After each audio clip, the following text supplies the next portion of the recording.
Hello. Welcome to another post from Dr. Blake's Healing Soul.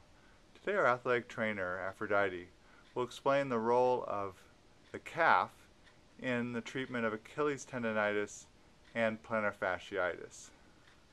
Okay, so when you have Achilles tendonitis or plantar fasciitis, a lot of times you kind of have to look at the issue as a whole and see where it could be stemming from. So a lot of times it could be because the calf is so tight. So you want to make sure that you're doing some soft tissue work to really make sure that that muscle stays nice and loose, which will make that tendon nice and loose, which will alleviate some of the pain on the plantar fascia if that's the issue. So when I do soft tissue work, I always use some sort of lotion or something to cause a little less friction.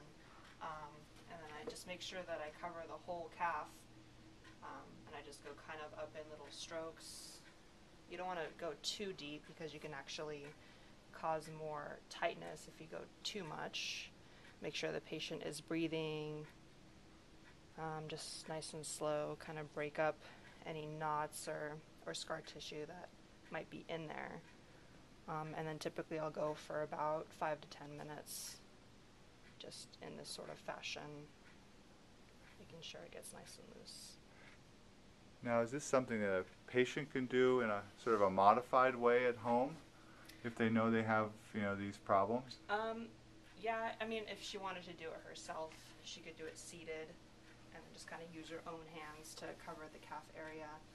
Sometimes we use different equipment like foam rollers or what we call the stick, and it's kind of a self-massage, so you just kind of, in that same seated position with the stick, you would go up and down the calf.